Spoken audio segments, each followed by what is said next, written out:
আমরা বলে থাকি শ্রী শ্রী ঠাকুরের আদেশ আমরা মেনে চলি এবং শ্রী শ্রী ঠাকুর যা করতে বলেন তাই করি, কিন্তু কার্যত দেখা যায় গুরুর বাক্য আমাদের কাজের সুবিধা হলেই আমরা মেনে চলি, কাজের অসুবিধে হলে আমরা শ্রী শ্রী ঠাকুরের নির্দিষ্ট পথ থেকে নির্দেশিত পথ থেকে সরে যাই।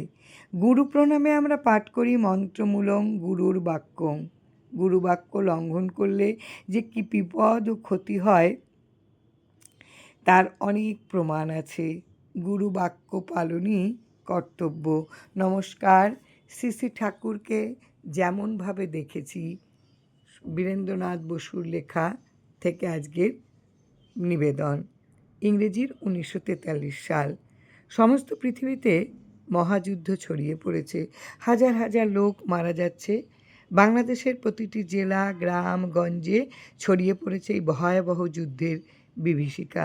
আমরা তখন ময়মনসিংহে থাকি। আমাদের বাড়ির গেটের অন্যদিকে এডওয়ার্ড হাই স্কুল।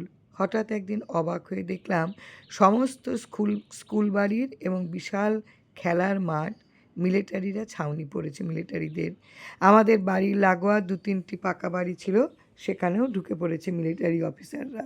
এরা সবাই ছিল ব্রিটিশ। আমরা খুবই ভয় পেয়ে গেলাম। পাড়ার কিছু কিছু লোক বাড়ি ছেড়ে অন্যত্র চলে গেলেন। আমরাও বাড়ি ছেড়ে অন্যত্র যাওয়ার কথা চিন্তা করতে লাগলাম, কিন্তু মা বললেন, তোমাদের কাউকে কিছু ভাবতে হবে না, আমি আজই শ্রী শ্রী ঠাকুরের কাছে যাচ্ছি। শ্রী শ্রী ঠাকুর যা বলবেন সেভাবেই আমরা চলব। শ্রী শ্রী ঠাকুর তখন চৌমোহনীতে ছিলেন। মা গিয়ে শ্রী শ্রী ঠাকুরের কাছে আমাদের বিপদের কথা জানালেন।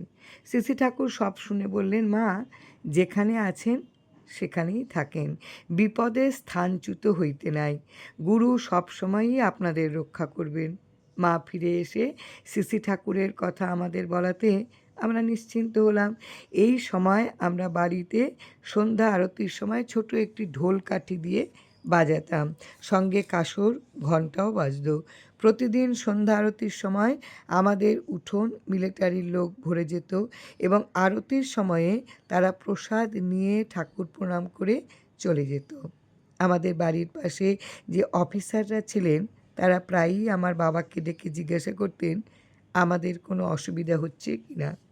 এই মিলিটারিরা এখানে থাকাতে পাড়ার যে মাঝে মাঝে চুরি হতো সেটা কিন্তু বন্ধ হয়ে গেল।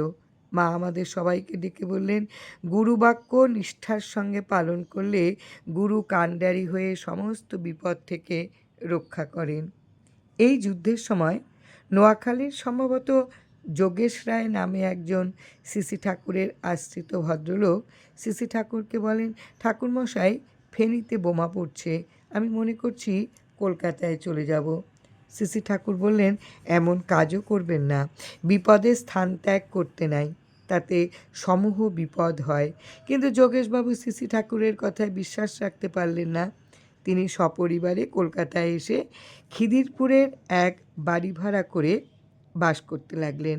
সবাই জানেন 1943-এর যুদ্ধে খিদিরপুরে জাপানি বোমা ফেলে এই বোমার আঘাতে যোগেশবাবুর ভাড়া বাড়ির সম্পূর্ণ বাড়িটি ধ্বংস হয়ে যায়।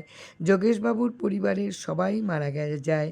যোগেশবাবু বোমা পড়ার সময় বাড়িতে ছিলেন না, কাজেই উনি প্রাণে বেঁচে গেলেন। এরপর দারুণ মনোকষ্টে ভারাক্রান্ত হৃদয়ে চৌমোহনীতে শ্রী শ্রী ঠাকুরের কাছে উনি যান। শ্রী শ্রী ঠাকুর যোগেশবাবুকে দেখেই বললেন, আপনাদের বিপদ দেখেই তো আমি সেই বিপদ থেকে উদ্ধারের পথ বলে দিই, কিন্তু আপনারা আমার কথা কেউ শোনেন না।